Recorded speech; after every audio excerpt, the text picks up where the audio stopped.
Kailangan lang din, for this one, is like this. Easy, huh? Oh, easy peasy. Easy peasy. Everything is easy. Favorite yo-yo boy. Ang tagal niyang hinintay itong yoyo boy na to, guys. My favorite.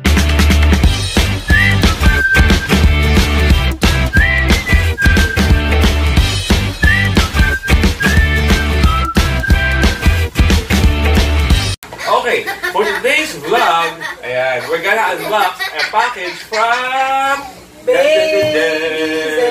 Yay! My yo-yo boy! Actually, nabuksan na guys, so sobrang excited.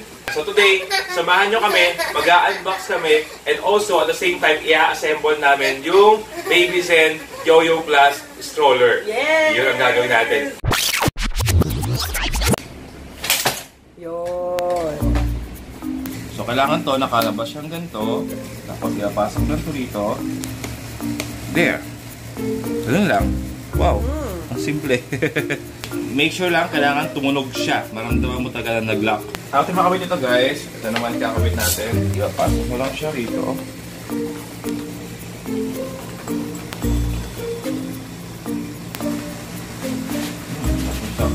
So, tapos ikakabit lang ito mga to.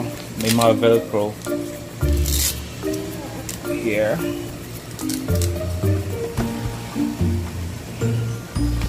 And of course, this side. There are two velcros. Yeah, that's kabilaan. May kasama mosquito patch. Tinuna ko to, pero actually hindi dapat pala unahin is this. Ang galing oh, look at this. Ganyan mo lang siya kakabit. Let's see. Oh, there. Yung sa dati namin stroller, ang tagal ng mga pagkakabit ng ganito, sobra. O sige, ikaw ate siya to. There. Yung sa dati, kailangan na i-screw mo siya. Oo nga. Usually, pag hindi ni-screw, feeling mo hindi matibay, di ba? Pero ito, for some reason, alam mong sturdy siya. So yun o, guys, it's not even moving. Dito naman, may strap din. There. And also the other side. Hello from the other side. Sige, kanta-kanta ka muna. And then, you just... What? Fasten it underneath? Yeah. There's velcro? Yeah. Ay, galing! Siyempre dahil ang tama-tama ako na guys, hirapan ako. Ang galing naman, even sa pag-setup, sobrang light and easy. Talaga ba? Parang di ako paniwala na gano'n lang siya. Pero Oo, gano'n talaga siya eh. So yun, another velcro here. So yun, kakabit mo lang siya. That's it. This one naman, gagawin mo lang. Kasi help. Kaya mo si Daddy. This. And then, there's something here. Papasok mo lang siya dito guys. And then, pilain mong konti. Like that. And velcro again. How about Ate Zia? That's good anak ko. Except that anak ko, you have to pull it stronger. So this time, ilalagay naman natin yung canopy. So as simple as this. Kailangan nakapasok to rito. Alright, you have to put it there. Same as this one. Next is this one. You just have to remove this. Not yet. As easy as that. Ganun lang. Because we have to put this here. Kasi ilalagay pa ito na. Ako kakabit mo yung ano yun. But this one, hindi kailangan nakapasok. Insert lang dito. Kung paano tinanggal kanina, ganoon din sa pagbalik. There. Tapos, this one, kaya siya nasa labas na yan kasi i-hook mo lang siyang ganito. There. Also here.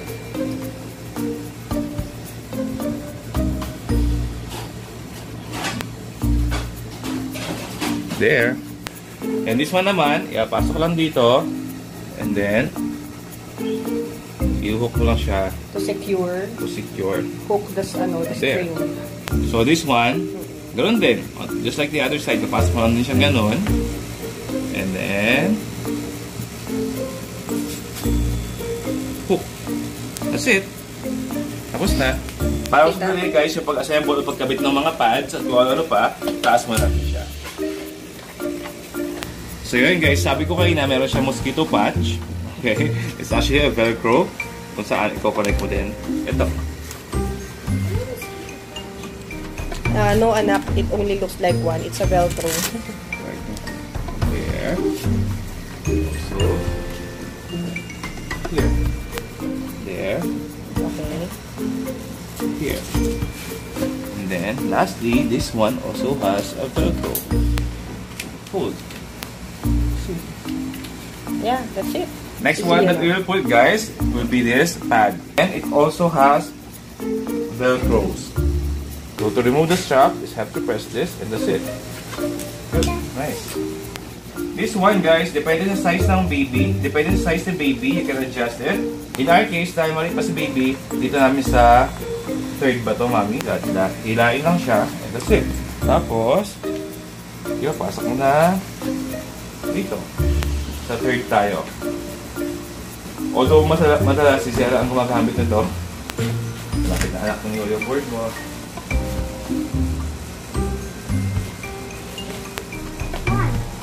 Secret, we have a surprise for you this Saturday. Just the same, guys, meron siyang Velcro doon. And sukat na sukat siya, hindi mo kailangan tansyahin. After this one, meron pang another straps. Kaya pasok mo lang siya rito, as simple as that. Same here. There. For the last part, there. Actually, hindi pa kaya yung last dahil meron dito sa ilalim. Meron siyang garterized na strap that should be attached there. Okay. Kita? Parang hindi siya matanggal-tanggal. And that's it. I think buo na. Diba? Buo na. So yun, guys, hindi ako masyado matunawa ng taba while trying to fix everything. And ngayon, buong-buo na siya. So this time, guys, we will try the accessories. Alright? So first is the cup holder. There. Oh, good job. Just like that, you already have a cup holder. Tuwan-tuwa siya. Mayroon Okay kita lang ng ako. braso. Ayan. Alright. Next, we will try is The umbrella. the umbrella. Parasol. Yes, the parasol. How do you put this? You just have to remove that. Oh, okay. And then Like that. Okay. But I okay. think we should put this first. So, dapat lang nakapattern yung yoyo dito sa logo. So, there. See? There. Simple as that. You can put the umbrella. There. And then, wait. You have to press this na. Press it. And then, like that. So, pwede mong i-adjust like this. Okay, like for example, okay, sige, you open it. Alright, there.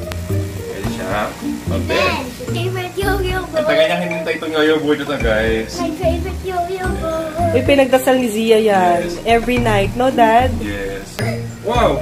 This is amazing, anak. Surprise because according to the manual, guys, no need to screw.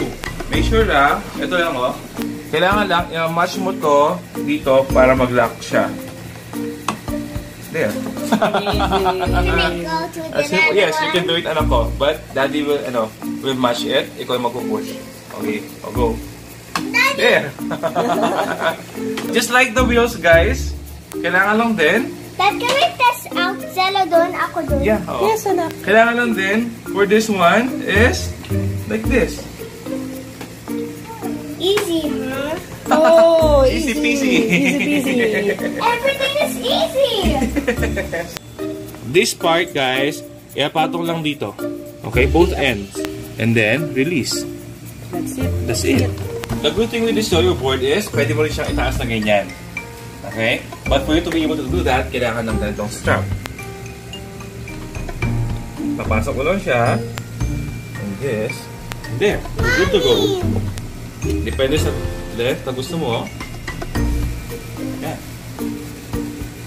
Nice. So, yan siya, guys. Tapos, the good thing with this one is pwede rin kasi nakatayo lang. So, if gusto mo nakatayo lang, tanggalin to. There. Tapos, kapag kinabit mo siya, doon Kapag sa gamit mas mo, maliit. yes. Dito sa maliit. Easy. Easy peasy. Dad, are we going to test it out? Yes. I know you've been waiting for this. Now you can use it. Okay, go. Let's go. Unahan pa sila. This is exactly what you're gonna see, guys, in the coming days. May bata doon. May ate rito na nakaupo or nakatayo. You can try to stand up na ako. Come on. There. We're ready. Thank you so much, Babyzen.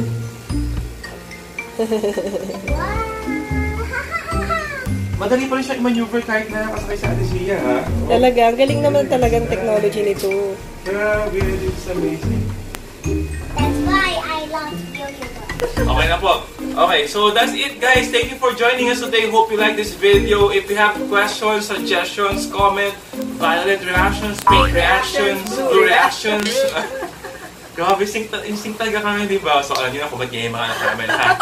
So, just comment down below. Ang usually tanong ng mga tanong ng bayan, worth it ba mag-invest sa Babyzen Yoyo plus Stroller? Definitely, yes. Especially if this is your first time na magkakaroon ng anak. If this is first time na bilhin ng stroller, magagamit nyo siya hanggang paglaki. Just like what we're gonna experience in the coming days. Yes. Yan, kasi makikita nyo kung paano gagamit ni Zed, ni Zia, ni Zella, all together yung Babyzen Yoyo stroller. Kasi pwede siya, guys. Sulit siya. Tatlo sila pwede tumamit. Ayun na nga, siya daw sa Yoyo board kahit di nakikita yung mukha niya. In our next video, i-share naman namin sa inyo paano ba talaga nakatulong sa amin na sa family ni Babyzen.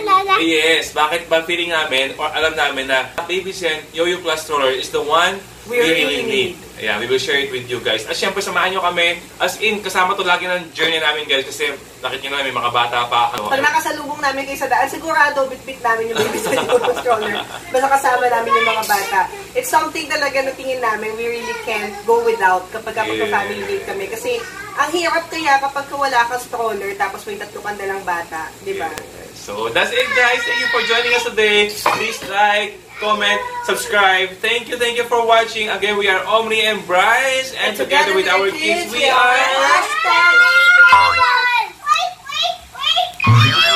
Okay, go. Join ka, join. Join. Host ko? Diba? Pa-outro na nga lang. Hindi pa matapos, guys. Go. Again, together with our kids, we are... #TheClingyFam. Always remember to cling on to your dreams because dreams will come true. Okay. Ate Sia, come here. Ate Sia, join Ate Sia. Again, guys, inuulit namin. Always remember to cling on to your dreams because dreams do come true. So, fail it till you make it. Bye-bye!